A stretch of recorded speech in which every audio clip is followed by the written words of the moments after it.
to the Doctor Who Marathon. I'm your host McEdam, and today we're going to be talking about Syl and the Devil's Seeds of Arodor, written by Philip Martin and directed by Keith Barnfather.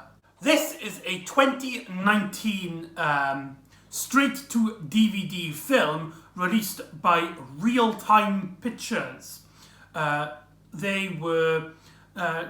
Real Time Pictures are a company that usually makes documentaries and tutorial videos. However, some of them have been such huge fans of Doctor Who that they actually get rights from the writers and directors of Doctor Who to bring some of their characters into these stories. They're not officially licensed by the BBC because back long ago in Britain, on the BBC, there is the contract is that the people who create these characters, they have the rights over the characters. For example, the guy who wrote The Keeper of Traken had the rights to Nessa, and so when Doctor Who want to use Nessa, they have to pay him royalties. More famously, this would be the effect of Terry Nation and the Daleks. The BBC do not own the Daleks. They have to get the rights from Terry Nation's estate, from his surviving families. And Real Time Pictures have been known to do this. More famously, they did it with the film Downtime, which we will be talking about, which had many Doctor Who characters and companions because they weren't owned by the BBC to appear in that film. And this time we're talking about Philip Martin bringing his character Syl, played again by Nabil Shaban, into Real Time Pictures. Now this was a project part of Keith's Barnfather's project. He's a huge Doctor Who fan.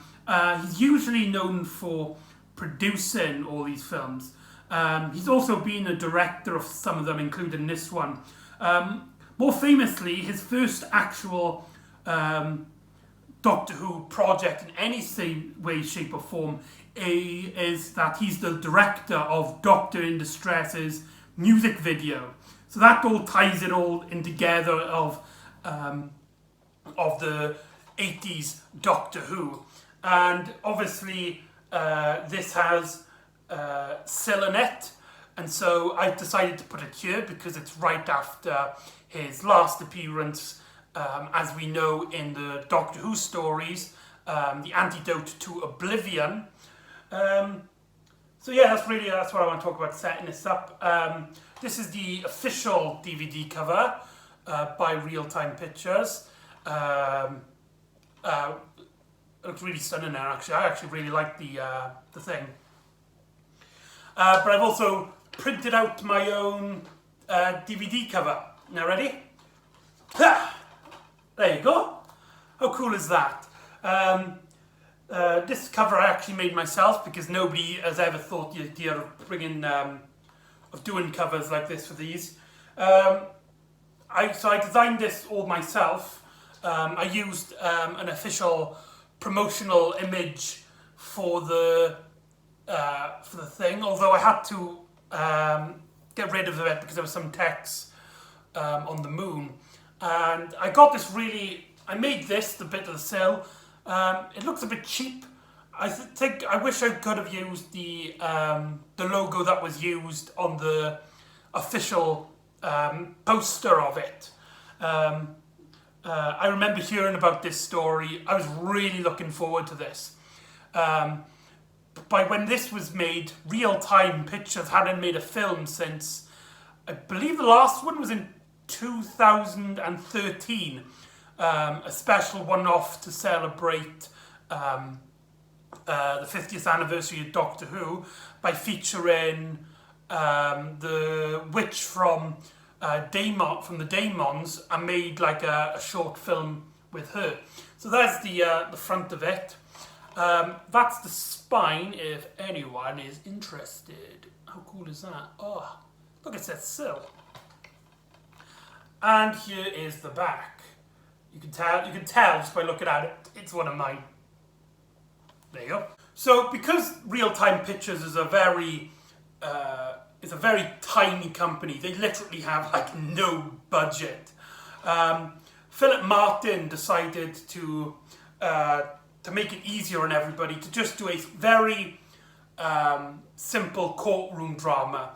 This means that there is literally just completely blank rooms and corridors, and there's not much in terms of the set, which I think gives off as a really, it feels really cheap, but because it is cheap, you do kind of, it is kind of fair enough in it, because it is a cheap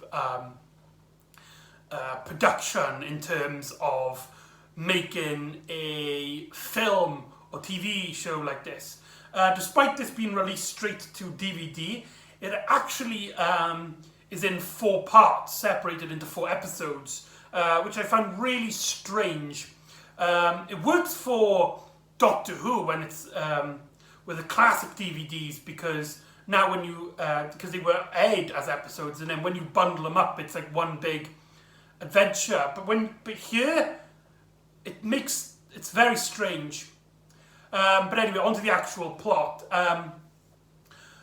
Sill has been put on trial because there's been this drug that's been connected to him, as he's been this drug dealer, basically, called the Devil Seeds, that come from the planet Arodor, which is where the title comes from. And the seeds were originally helping humanity. They were making people smarter, stronger. However, the drug became extremely addictive. And not only that, after a while, it makes people feel, really numb and violent and hostile to others. And so there's this court going on. This story has a very small cast. We have Sill, of course, and we have these 2 guards who don't really have much of a personality. They're just like more of the plot points. And then we get the head of the court. I can't remember any of their names. I'm just going to call her I think she was the Judicator, I believe her name was. And then you've got this woman who's basically testifying against Sill. Again, I can't remember any of her names. I do apologise. That's really terrible of me. And the first thing we start off is that we learn that in the trial that Sill's crimes are so against humanity that if he's found guilty, he will be executed. Despite this supposed to be apparently a very civil society, they still execute people who they just find disgusting, that being Sill. And so the first episode is mainly Sill bribing his security guards to try and let them out and get some, and he'll pay them to try and escape. We get a lot of tactics, political tactics, like Sill pretends like, well, I don't think he pretends, but he asks for time because he's stressing, he hasn't had much food and stuff, and he gets time to basically go back into his cage, and that's when he can bribe his guards. Now, the reason you want to buy this story is Nabil Shaban's portrayal of Sill. He gets a lot of screen time in this. He is basically an anti-hero in this story. He's not particularly a good guy, but the story follows him so much that you don't want him to see him harm. And Nabil Shaban does a fantastic job at giving Sill a larger-than-life personality. And although I think it's a bit hindered by his new costume, feels a lot more limited compared to his previous costume, and he doesn't seem to be moving around as emotionally rather than his previous two costumes. But the actor himself does such a fantastic job at portraying his character, and you can see that he really has a passion for Syl. That Syl is his child, basically, and he will not give a bad performance. If at worst he will do an over-the-top performance where he's basically chewing the scenery, but he will never give you an underperformance. He will never feel like he's reeling it in. I'm sad to say, though, I can't say that for the rest of the cast. Everybody else, apart from another character who we will get onto later on when we talk about the other episodes, seem to be almost sleepwalking in their performances. The majority of the cast, I don't know if it was really bad directing or there were some issues behind the scenes. I doubt it. I'm just going to put it up as poor directing because Keith Barnfather is more of a producer and a documentary maker than a drama piece. I could be wrong, but I believe this is the first drama he had done. I could be wrong. Please let me know if I'm wrong in the comments below and stuff. But everybody kind of seems like they don't want to be there. Actors talk extremely slow and with very little impact and an emotion. The woman who actually goes up against Syl is apparently supposed to have this very personal grudge against him. And apart from the fact that she seems annoyed that Syl is using tactics to basically delay tactics, she doesn't really seem that interested in the adventure in terms of a performance. Many Doctor Who actors that have appeared in previous stories, there was Ed from this, were also in this. The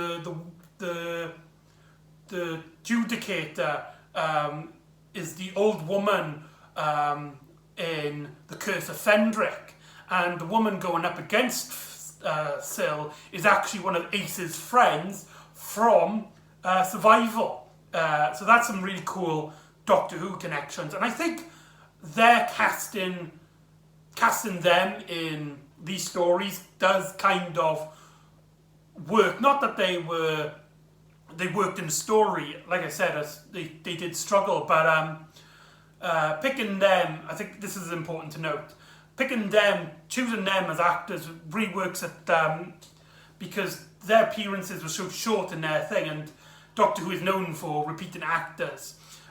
This would be a trait where in the rest of the story I don't feel like it works particularly well. One case that we haven't talked about works extraordinarily well, which we'll be talking about, and another one works extremely against this story, in my opinion. So anyway, our episode 1 is the definition of filler, as Syl bribes the guard men by saying that he will let him escape to a ship to Thoris Beta, and he will pay them in like 1 million credits or something.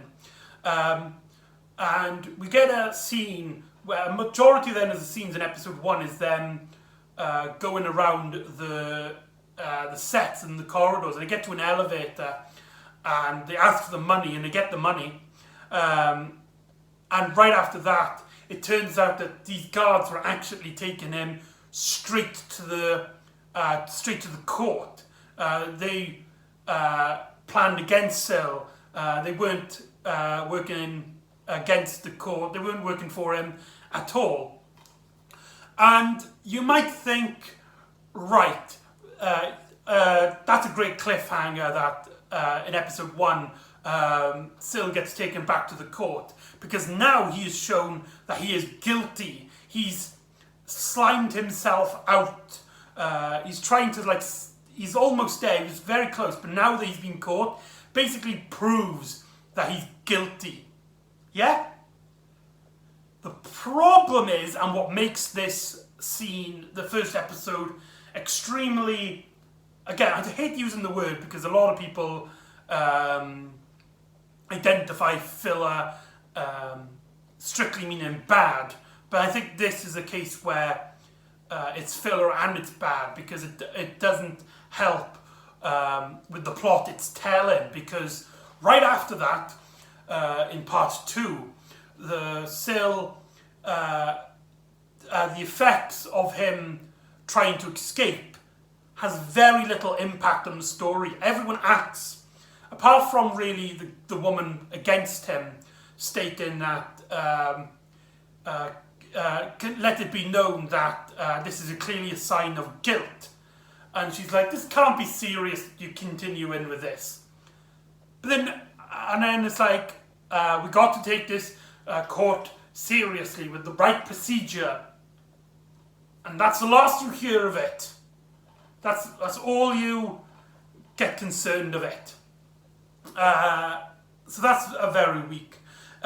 Syl then decides to have a lawyer from Thoris Peter to come down and represent him.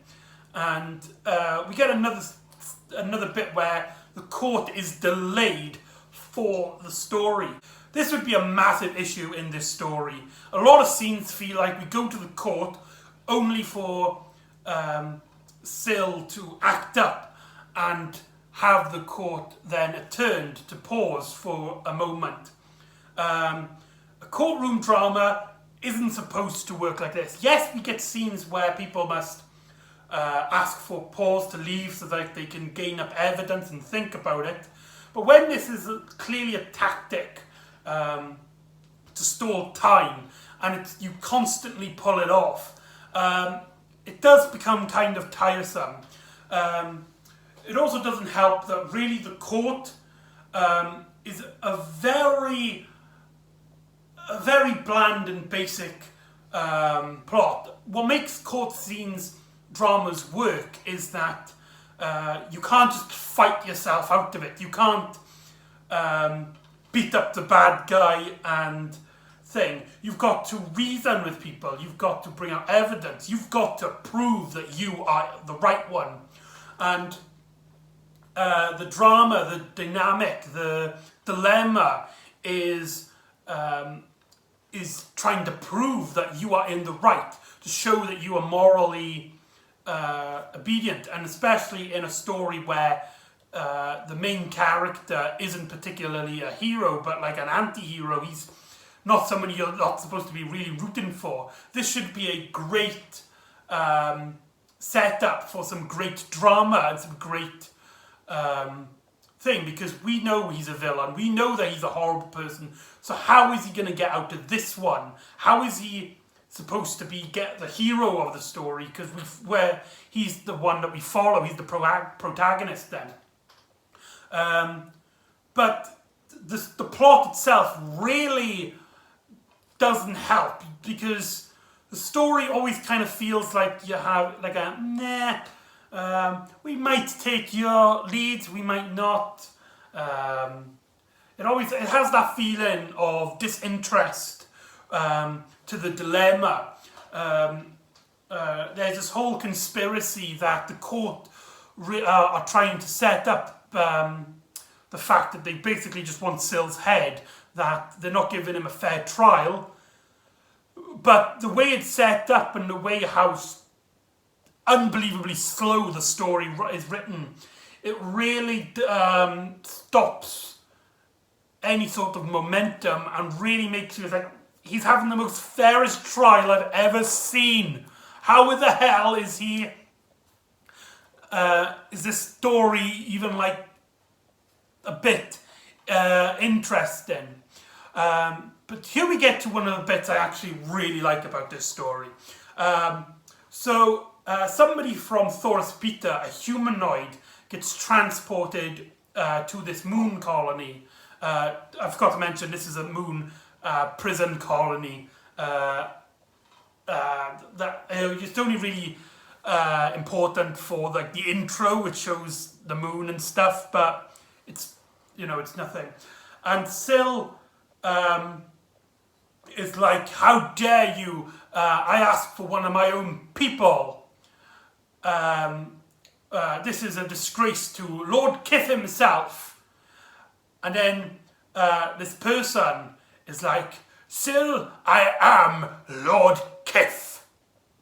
Yes, Lord Kith is alive in this. I should have really put spoiler warning. Lord Kith, who last appeared in Mind Warp, returns in this story, again played by the magnificent Christopher Ryan. Here it's explained that his brain survived that story and that it was transplanted into a lawyer. And though Kith still maintains his authority and his ruthlessness and his personality, he is getting a side effect where his mind is complexing on the court of law and politics. This is the moment when I'm talking about that casting a Doctor Who character, an actor, to come back really works, because technically he shouldn't be the same person. Because it now means that he's replaced himself with a human body that looks exactly like a human version of his original body. But I think it really works here as we get the emotions, the identity of Lord Kith very well. It also helps that Christopher Ryan doesn't know how to give a bad performance. I think the directing might lead him down a bit, as a lot of scenes are just cut to his reactions with very little motive. But he does a really great job here, and I'm so glad to see him back. We also get mention of what happened prior to this, how Syl was even caught, and how he got messed up in this situation. And Syl explains that he once teamed up with a woman. This woman is Mistress Ma, who appeared at the very end of the antidote to Oblivion. So there's a really nice connection, and I believe, I could be wrong, but I believe it's the first instance where a audio drama was referenced in a real-time picture like this. Obviously, this is because Philip Martin wrote both stories, and because of that, he owns the right for Mistress Ma. But it's really nice to see a connection between the two stories. But anyway, Syl and Ma got asked for funds to work out this project where they go to Arodor, a planet of birds, and they got a special seed, which we've already talked about the effects. And originally it was called the Angel Seed, but after the terrifying, drastic effects were later revealed, it was renamed the Devil Seed. And Kith explains to Syl that he's only really there to convince Syl to make the ultimate sacrifice and state that he was working alone, and that the company that financed this didn't have any knowledge of this. But Syl slowly convinces Kith to help him and to keep on to the law by stating that he was working with Mistress Ma, who the company expected was actually a double agent working for the China Corporation, a rival organisation. And so Lord Kith becomes his defendant, his lawyer. And so we get back to the court scenes, and like I said, the court scenes play really slow here. Keith's directing is very amateur, in my opinion. A lot of the scenes are very basically shot. The actors just kind of stand around with no real direction, with only real movements coming from the limited hand gestures and things. So they don't like walk around sets or anything, in the courtrooms especially. So, but there are some great scenes of directing, which I'll talk about. But for the majority of the story, it's extremely slow and dull. I hate to say it. The woman against Sil has a secret ploy, as she reveals that she has a testimony. She has somebody going up against Sil, against his word, and she reveals her her defendant, her first witness, and it's none other than Mistress Ma, here played by Sophie Aldred, aka Ace from the classic Doctor Who series. And this casting choice really, really doesn't work. I mean, I'm not saying that she can't play any other character. Sophie Aldred is a fantastic actress, but by her being such a recognisable Doctor Who character, and that they put her in this makeup, for some reason she doesn't have like Sil's body, despite her being the same species.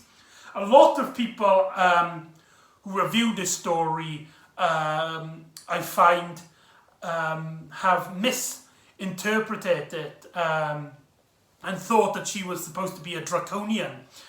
Maybe she had her mind transplanted in the same way Kev did, which also explains how she sounds nothing like the original actress who played her at the end of Oblivion, The Antidote to Oblivion. It seems like as well, because Sophie Aldred is so well known for playing more bombastic, for playing Ace, and they wanted it to keep more straight-faced her appearance. It does really feel like she was toned down for this story, and she does an okay job, but it's clearly that she was there as stunt casting to show that she, like, hey, look, she's from Doctor Who, let's put her in this story. So the story then, so episode 3 then has her testifying against Sil, and really episode 3 doesn't have a lot going on. We get a scene in which Sil's I've completely missed the scene in which this woman going up against Sil, she brings somebody in. She brings somebody who's actually been infected by the devil seeds, who recognised Sil's name and voice. This person just so happens to be her son, and that he is basically doped down, depressed, he's constantly just doing this all the time. And this scene I find is comically weak. For some reason they put him in a red jumpsuit, so it's kind of like he's a criminal. Maybe he was like arrested after having some violent thoughts. They sit him down in this really ordinary looking chair, which I find really funny.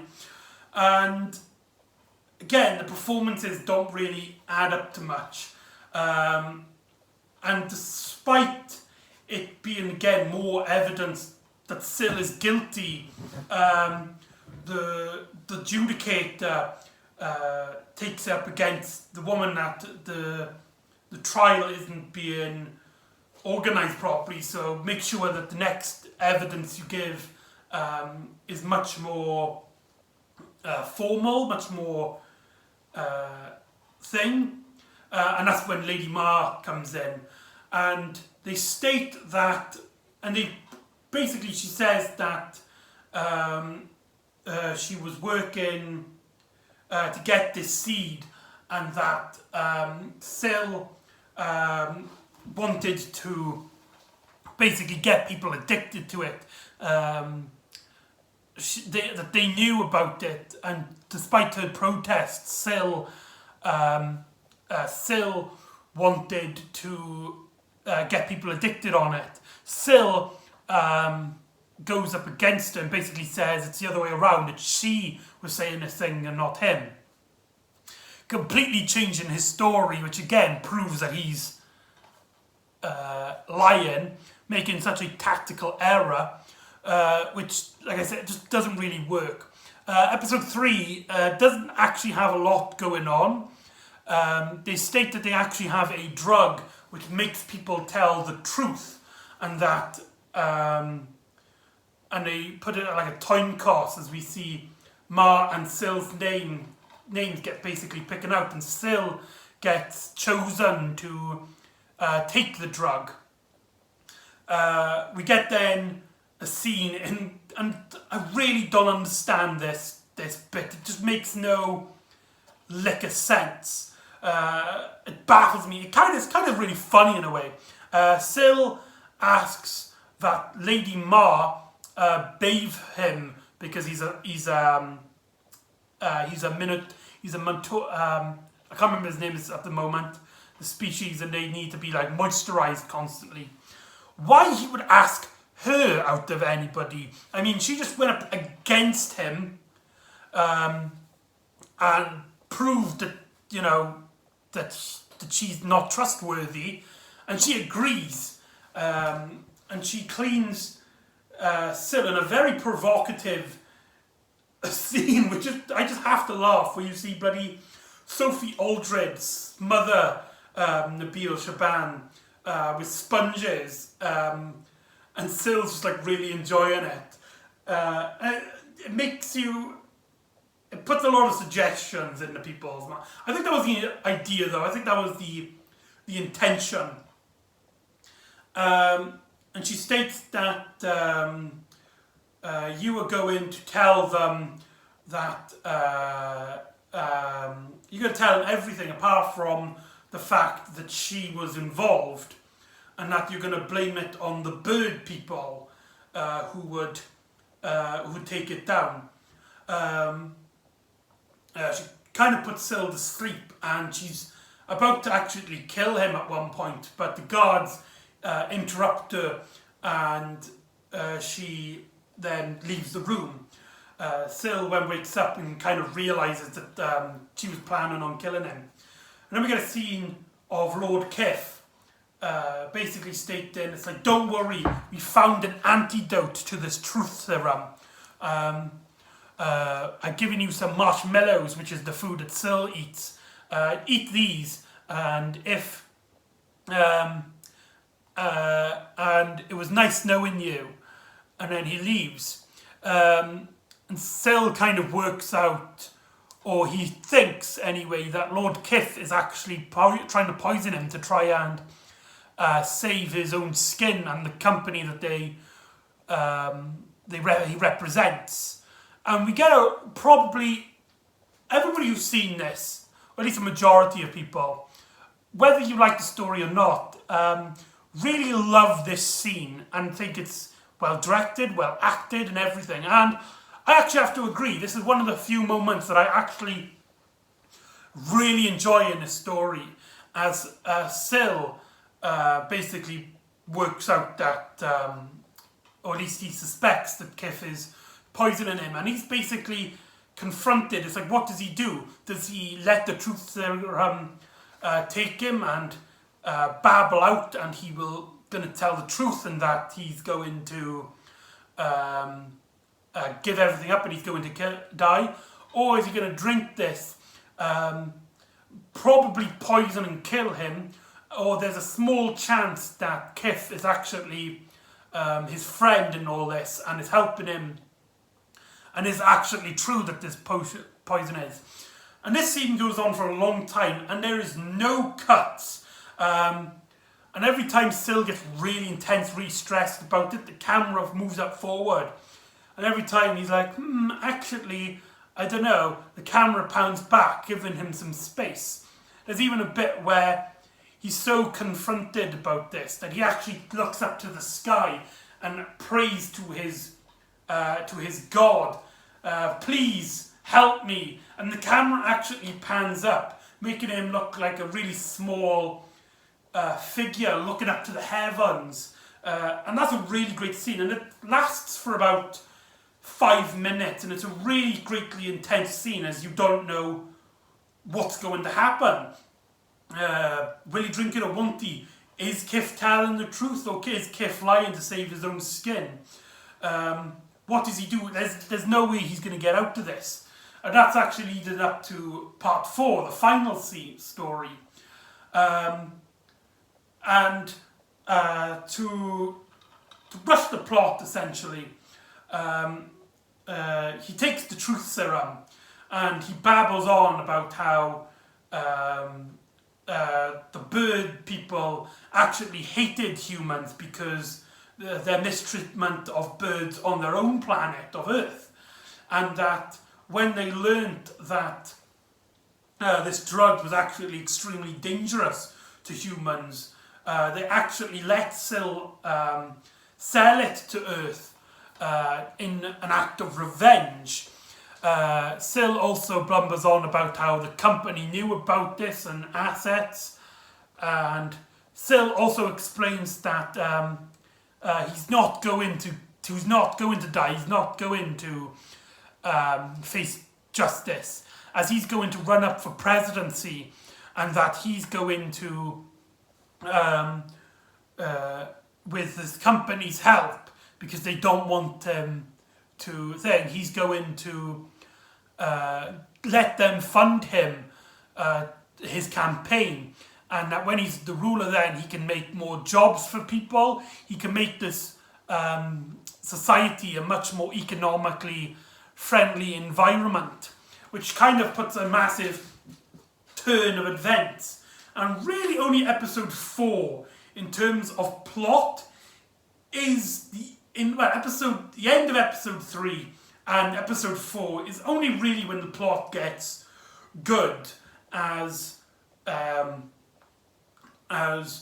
Syl basically takes advantage of this. Back at his own prison, Kif is like, how dare you, you blubbered on our secrets, you've just failed and you've just now set us up as a target. And Syl's like, if I become president, then I basically control the law, and that will become like a bought out by the company in a way. So you are going to fund my campaign for presidency. You are going to fund me for to keep me alive. And the idea that somebody could lie and mischieve and basically become president out of lies to basically save his own skin is something that would never happen in the real world.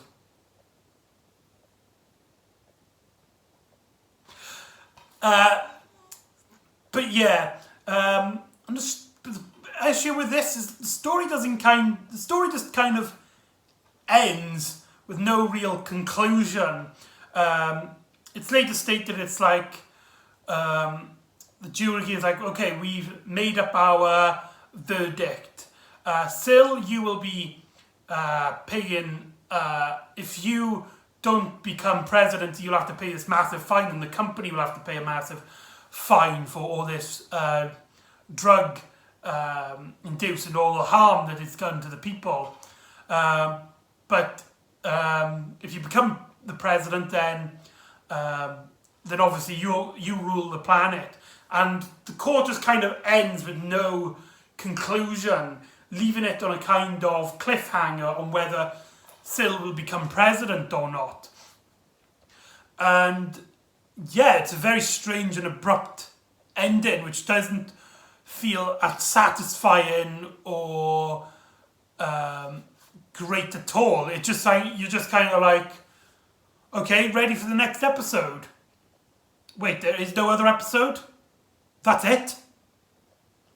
There you go. So that's The Devil Seeds of Arodor. Overall, it's a very weak production, but there's no harm in it. You do kind of feel like, because there was very little budget, and the idea of making a Sil story, which is an alien who usually has outer world adventures, really puts a strain on the budget as it is, let alone a very low budget production. But there are other issues than just the production. It's I would say it's very poorly written. There's a lot of pacing issues. Scenes just go nowhere. There's a lot of dialogue that repeats information that we already know just for the sake of it, just to pad out the runtime. A lot of the plot elements are just not that interesting. It fails as a courtroom drama. However, it's Sil being Sil. If you want to watch this just to have Sil, or if you're just actually looking for a laugh, if you're just looking for something that's so bad it's good, if you like stuff like The Room or Trolls 2, I think you might get some enjoyment out of this. Put up some beers, get a few friends together, and have a laugh with Sil. But yeah, like I thought I got more to talk about it, but no, that's really it. So join me next time when we go back to the audio dramas and find out what the Doctor and Flip are up to in, I believe it's called The Brood of Animal, The Brood of Amir. I could be wrong, but anyway, I'll see you next time for that. See you next time on the Doctor Who Marathon. Ta-da.